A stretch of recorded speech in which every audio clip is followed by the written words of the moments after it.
Hello everyone! I am so excited to be sitting here with you today. It has been a very long time since I filmed a video, but I finally feel like I'm in a good place where I'm able to do this again. Jameson is currently napping. I have the baby monitor right by the camera, so if I seem like I'm glancing over in this direction a lot, it's because I'm just checking on the monitor, making sure that he's okay. This feels kind of strange sitting in front of the camera, but at the same time, it feels right, and I'm so excited to be here with you today. In the last video I uploaded, I asked for you guys to send me some questions because I figured a little Q&A would be a good way for me to ease back into filming videos. So yeah, I guess without further ado, let's get into the questions. The first question is, what were some of the biggest surprises you had as a new mom? Oh my gosh. Okay, I feel like this can be an entire video in itself, so I will try not to ramble on with this for too long. There were several things I feel like that kind of were the biggest surprises for me. Becoming a parent for the first time is one of those things where you don't know what you don't know. It was certainly an experience for me, especially that newborn stage. It really rocked my world, and I had a very difficult time. I feel like, at least for me in my experience, a lot of what I see on social media is how the newborn stage is like this amazing, blissful, cuddly, sweet stage. And that's not what my experience was. And it makes me so sad to say that, because of course I would want it to be that way. But every person transitions into parenthood differently, and every baby is different. You just never know what your experience is going to be like, and you can read a lot of books and blogs, and you can watch a ton of different videos, but you can never fully be prepared because you just have no idea what that experience is going to be like for you. And for me, I think it all kind of started with Jameson's birth and how all of that transpired for me. I had a very difficult experience with being induced, and then ended up having a C-section, and all of that just created a lot of trauma for me. And a lot of my experience with becoming a first-time mom revolved around that experience of birth, and it looked nothing like I had hoped or wanted it to look like, and that was a very difficult thing for me to process, not to mention all of the hormones I was experiencing after Jameson was born, and sleep deprivation. Holy cow. That's something you can never prepare for, but it was so difficult. And then throw into all of that the fact that we were going through this crazy global pandemic right before Jameson was born. That's when everything shut down. So it was just a crazy time in the world, and everything was just so overwhelming. Our experience for John and myself as becoming first-time parents looked really nothing like we thought it would. It was very difficult. And unfortunately, because of the pandemic, we didn't have help from anyone. My mom was here for just a few days after Jameson was born, but after that, it was just the two of us trying to cope and navigate and figure everything out. We didn't have family here to help us. We didn't have friends stepping in to bring us meals or anything like that, because everything was on lockdown, and it was very difficult. So I guess to answer that question, there were a lot of things that were surprising to me as a first-time parent. If I had to pick just one thing that was the biggest shocker of all, I think it would be the sleep situation, or I should say lack thereof. Happy to say that things are better now in the sleep department. Jameson still needs a lot of support and a lot of help to sleep, but I'm in a place now where I am okay with that, and If I could go back in time, I would tell myself to just listen to your instincts. Listen to your instincts. You're a mother and you know what your baby needs. Like deep down, you really do know what your baby needs. And for the first 4 months or so, I fought my instincts because I was trying to do what I thought you were supposed to do, which I feel like these days with social media, there's a lot of noise and there's a lot of opinions and there's a lot of loud people out there saying you're supposed to just put them in their cribs and let them fall asleep on their own. Don't let them nurse to sleep, or don't let them fall asleep at the bottle. Don't rock them to sleep. Don't cuddle them to sleep. Like, don't do all of these things.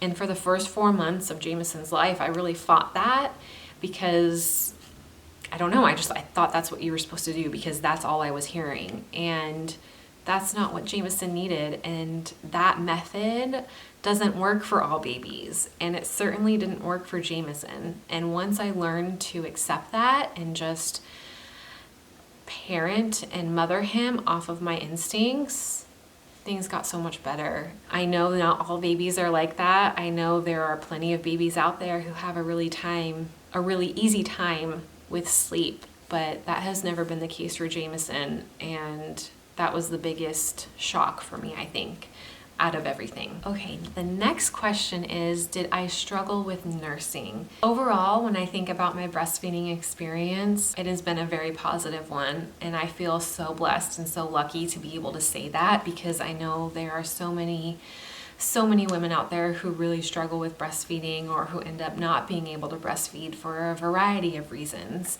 So I feel like the little things that I did struggle with are very minimal. There was a definite learning curve for me and for Jameson as well. The first couple of weeks I did have to use a nipple shield on the right side. After several weeks, I was able to stop use of that. I did struggle with a very forceful and strong letdown and a pretty big oversupply. So that, I would say, was probably my biggest struggle with my whole nursing experience. Jameson suffered from reflux, and I think a huge part of that was my forceful and overactive letdown and oversupply, along with the fact that he had a milk protein intolerance, a cow's milk protein intolerance, which caused a lot of issues for him for quite some time. But going back to breastfeeding, that oversupply that I had was really difficult for Jameson because it caused my letdown to be so forceful. He couldn't handle it a lot of the time, and it became very frustrating for him and frustrating for me. And so I ended up having to block feed him. And once I was on that routine of block feeding for several weeks, my supply kind of got under control, and instead of having this huge oversupply that I had, I ended up just having pretty much just what Jameson needed. I didn't have too much, I didn't have too little, I had just the right amount, and I feel so lucky, and I'm so happy overall with my experience breastfeeding him. Jameson is now 14 months and he is still nursing throughout the day and even sometimes at night, which I know some people may say he's 14 months old and he's still nursing at night. Like, what the heck?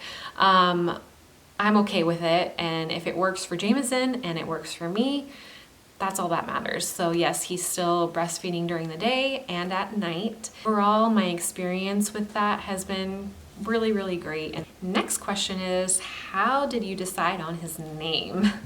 Oh my goodness, trying to figure out a name for this child was so challenging. If you watched any of my pregnancy videos, you would know the name was always the big question. We didn't know his name even when we went in for the induction. We were still undecided. It was still just, I don't know, something about boys' names. John and I both were just so undecided on. There were names that he liked that I was like, absolutely not. And then there were names I liked that he was like, Absolutely not. We just had a hard time finding names that we both liked, like on the same level. You know, there were some names that he threw around that I was like, I like it, but I don't love it. And it was just hard. I think the overall theme for names, we were both definitely leaning towards Irish names. I am not Irish, but John does have some Irish heritage. And I don't know, for some reason, we've always, for both boys and girl names, we have both gravitated towards the Irish names. The top two contenders for names when we went into the hospital were Jameson and William, which saying the name William now seems so strange. Like it doesn't seem right. But I really love the name Liam, which I know plenty of people name their child just Liam, like not short for anything. But yeah, we had the idea of the name William or Jameson. Those were the top two contenders, and we were still really undecided. We liked the name Jameson because it was a little different and less common than the name James, which we both really like the name James, but we were kind of really wanting to go with something that wasn't so popular. Although I keep reading about how the name Jameson is becoming more and more popular. I actually think it's now on the top 100 boys' names list, I think. I could be wrong, but I'm pretty sure the last time I checked it was on there, which is kind of crazy. But yeah, so after Jameson was born, he was still unnamed. And after I had my C-section, unfortunately, Jameson and I had to be separated while I was in the recovery room. So John got to spend a couple of hours with Jameson while I was recovering. I just remember bits and pieces, but I remember once I was reunited with John and Jameson, John was holding him and he was like, you know, what are you thinking about as far as naming him goes? I haven't even really thought about the name since all of the craziness with his birth ensued. And John told me, he was like, I really feel like he's a Jameson. Like, I've just been spending this time with him, holding him, and I just feel like he's a Jameson. And so I said, okay, Jameson it is. And that's that. The name Henry, his middle name is Henry.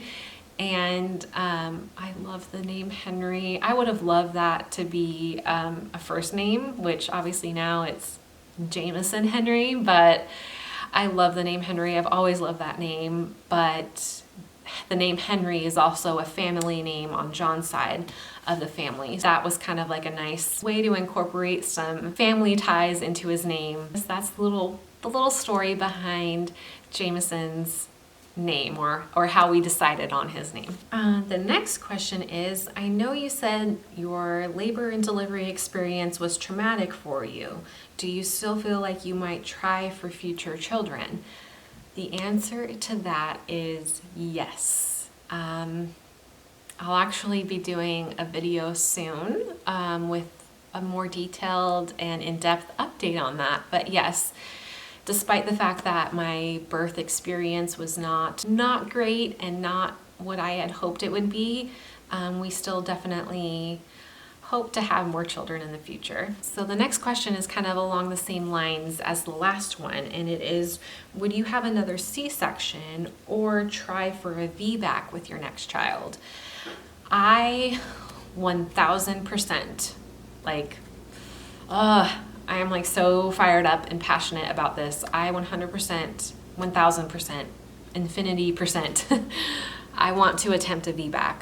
Absolutely. That is something that's very important to me. I absolutely want a VBAC, or at least the chance to attempt one. If I were to get pregnant and have another baby while we are still living in the area we are living in, unfortunately, there is not a VBAC friendly provider or hospital near me. I would have to travel over an hour away, which is not ideal, but I am willing to do that. That means I'm able to attempt a VBAC. I think this will be the last question I'm going to answer for today, and it is, does infertility go away now that you had your baby, or is it something that you have to monitor for the rest of your life for your overall general health?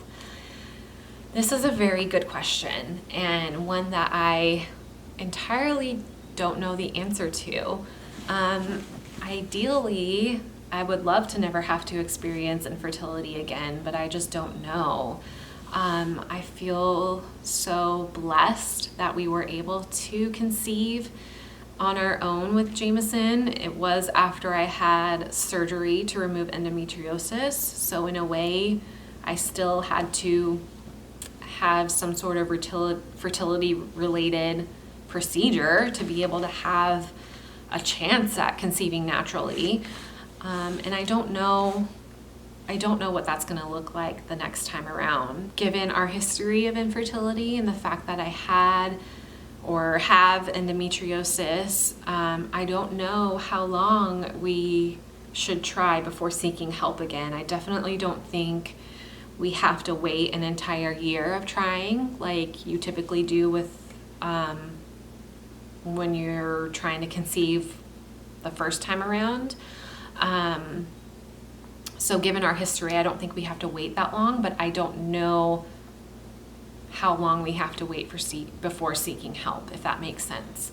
When I had my C-section, my OB made note of the fact that she did see that there was endometriosis on both of my ovaries, which is concerning for me because having endometriosis anywhere is concerning, but it's especially concerning when it's on the ovaries. And honestly, that worries me. It makes me worried that I maybe might have issues with ovulating, or not even ovulating, but just having that egg break through.